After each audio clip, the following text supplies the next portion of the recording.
Assembling the test.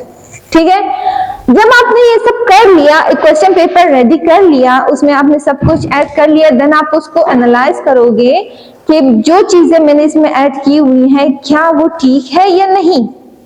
ठीक है, उसको एक दफा फिर से असेंबल करके जज करोगे एज अ स्टूडेंट कि भैया क्या मेरा स्टूडेंट इसको सॉल्व करने के काबिल है या नहीं है। ठीक है, तो असेंबलिंग में ये चीजें आ जाती है कि एक टेस्ट आप कंप्लीटली कंस्ट्रक्ट करके उसको चेक करोगे, एनालाइज करोगे। इसके अलावा आ जाता है आपके पास एडमिनिस्ट्रेशन और scoring of the administrating and scoring the test. Describe need to be made regarding setting of time limits, observation of time limits, physical setup, someone who supervise in the exams, distribution of test scoring sheets वगैरह वगैरह। मतलब administration आप ये mind में रखो कि complete जो है टेस्ट को कंडक्ट करने का जितना भी प्रोसेस होगा वो आपका एडमिनिस्ट्रेशन में डिजाइन। आप अपने टेस्ट में अपने स्कूल के लिए टीचर बन रहे हो, ठीक है, तो उसके लिए आपको जाहिर है कि खुद ही सब कुछ करना पड़ता है कि मेरा जो टेस्ट है वो कौन देखेगा, मैं ही खड़ी रहूंगी एज ए टीचर या एज एग्जामिनर या किसी और को मुझे लगाना चाहिए। ठीक है, इसके अलावा आप देखोगे कि जो सिटिंग अरेंजमेंट है वो सेम होनी चाहिए जैसे कि आम दिनों में होती है, बच्चे पेयर में बैठे हों या जो है एक बच्चा हाई लेवल का हो एक बच्चा लो लेवल का हो। ठीक है, और इसके अलावा हम देखेंगे क्या वो पास पास बैठे हैं या दूर दूर बैठे हैं। ठीक है, और जितनी भी कंस्ट्रक्शन, फॉर एग्जांपल हमने इतने टेस्ट दिए हुए हैं कि हमें इतना आइडिया हो सकता है कि जैसे सीटीएसपी या एनटीएस हमारा टेस्ट लेता है तो वो किस तरह का होता है। वहीं पर हमारे टीचर्स नहीं होते, वहां उनके ही स्टाफ होते हैं। ठीक है, मतलब कि कोई और होता है एग्जामिन करने के लिए। इसके अलावा जो उनकी सिटिंग अरेंजमेंट्स है वो डिफरेंट होती है हमारे आम पेपर से। रोल नंबर्स होते हैं, उसके बाद अटेंडेंस होता है, मतलब जितना भी ये प्रोसेस चल रहा होता है उस सब को हम कहते हैं एडमिनिस्ट्रेशन सिस्टम। ठीक है, देन आता है हमारे पास एनालाइजिंग। अब एनालाइजिंग में क्या हो सकता है, क्या ऐसी खास बात होगी स्टूडेंट्स?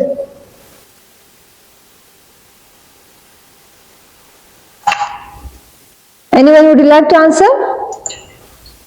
Miss? मैम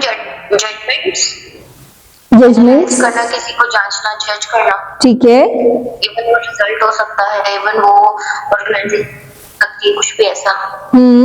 ठीक। और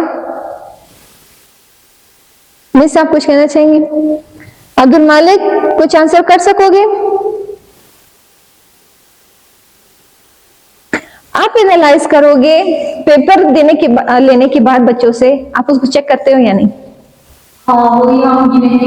ठीक है, आप उसमें एनालाइज करोगे सबसे पहली चीज के स्टूडेंट ने, अब एनालाइजेशन है, ठीक है, स्टूडेंट ने कंप्लीट क्वेश्चन किए या नहीं?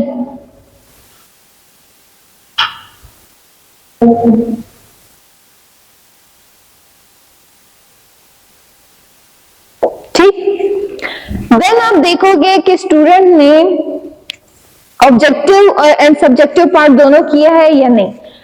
फिर आपने ईच क्वेश्चन को एनालाइज करना है। ईच क्वेश्चन को कैसे एनालाइज करेंगे? फिल इन द ब्लैंक्स आपने दिए हैं, क्या वो करेक्ट है या नहीं? फिल इन द ब्लैंक्स आपने जहां से दी है, मतलब जो लेसन, जिस लेसन से आपने दिए हैं, क्या वो लेसन बच्चे को अच्छे से याद हुआ था या नहीं? अगर तो वो फेल हो रहा है उसमें, वो फिल इन ब्लैंक्स में, तो कहां पे वीकनेस थी? यहाँ पर एनालाइजेशन सिर्फ स्टूडेंट्स की नहीं होती, यहाँ पर एनालाइजेशन आपकी टीचिंग की भी होती है और स्टूडेंट की भी होती है। जब आपकी टीचिंग इतनी इफेक्टिव रही जिससे स्टूडेंट ने आपका जो पेपर है वो इजीली अटेम्प्ट कर लिया और हाई स्कोर कर लिया, it's mean your teaching is effective, उसको समझ आ रहा है। इन केस मेजॉरिटी और the average students of your class is not performing the test well, it's mean your teaching is not effective, you have to work on it, you have to improve it. ठीक है, तो उसके लिए हमने क्या करना होता है कि टेस्ट को एनालाइज करना होता है। एनालाइजेशन हमारी दोनों तरफ से होती है, टीचर प्लस स्टूडेंट की, जिसमें हम स्टूडेंट के लर्निंग आउटकम्स को एनालाइज करते हैं कि जो कुछ सिखाया गया था क्या वो सीख चुके या नहीं। ठीक, उसके अलावा आप देखेंगे कि उनको डिफिकल्टी कहाँ है। स्टूडेंट्स को, मोस्ट ऑफ द स्टूडेंट, ये नहीं कि एक स्टूडेंट, ओवरऑल क्लास को आपने देखना है कि ओवरऑल क्लास में से ऑब्जेक्टिव में सबने सेम नंबर लिए हैं, सब पास है या नहीं, 2-3 पास है और बाकी जो है फेल आ रहे हैं। भाई क्यों, क्या मसला हो गया था? जो पढ़ाया था वो समझ नहीं आया था, या उसकी तरफ से वीकनेस, उसने सही से प्रिपरेशन नहीं की थी। ठीक है, ये चीज आप एनालाइज करोगे। देन आप देखोगे कि सब्जेक्टिव जो पार्ट है वो कितने स्टूडेंट्स ने कर लिया है। एवरेज आप देखोगे कि सब्जेक्टिव पार्ट्स में ज्यादा वो लोग इंटरेस्टेड हैं या ऑब्जेक्टिव में। ऐसा होता है कि मोस्ट ऑफ द स्टूडेंट्स, उनको सब्जेक्टिव पार्ट इजी लगता है क्योंकि वो ओपन होते हैं। इंट्रो है, 1 बाय 1 डेफिनेशन हो गई, एग्जांपल्स हो गए, एडवांटेजेस डिसएडवांटेजेस हो गए। ठीक है, तो एट द एंड कंक्लूजन हो गया, उसके अलावा जितने भी उनके बीच में मटेरियल दरकार होती है वो सब कुछ। लेकिन ऑब्जेक्टिव में ऐसा नहीं होता। ऑब्जेक्टिव देख के ही बंदे का थोड़ा सा सर घूमने लगता है कि ओ वो ये तो स्पेसिफिक चीजें पूछ ली है, अब हम क्या करें। ठीक है, तो वो इतना स्कोरिंग नहीं होता, लेकिन है सॉलिड मार्क्स है उसमें भी, लेकिन सब्जेक्टिव उसके मुकाबले में थोड़ा सा ज्यादा स्कोरिंग होता है। तो टीचर एनालाइज करेगी कि मेरा स्टूडेंट या मेरे जितने भी स्टूडेंट्स हैं क्लास में, ठीक है, उनमें से किसने कौन सा पार्ट ज्यादा बेस्ट किया है। क्या एवरेज ऑब्जेक्टिव पे ज्यादा जा रही है सब्जेक्टिव पे। ठीक है, देन टीचर अपना मेथड थोड़ा करेगी चेंज। स्टूडेंट्स को सब्जेक्टिव में इजी हो रहा है, उनको आपका लेक्चर समझ आ रहा है, ये नहीं कि आपका लेक्चर समझ नहीं आ रहा, समझ आ रहा है, लेकिन वो स्पेसिफिक चीजें याद नहीं कर सकती। देन टीचर मेमोराइजेशन के लिए, ओरल मेमोराइजेशन जो होती है उसके लिए टीचर टास्क दे दी जाएगी डेली बेसिस पे, जिससे जो उनका ऑब्जेक्टिव पार्ट होगा वो भी कवर अप होता जाएगा और इस तरह उनकी मेमोराइजेशन भी तेज होती जाएगी और वो नेक्स्ट टेस्ट में उसको इम्प्रूव कर लेंगे। ठीक है, तो ये हो गई हमारी टेस्ट की एनालाइजेशन, प्रिपरेशन या प्रोसेस, प्लानिंग एंड असेंबलिंग।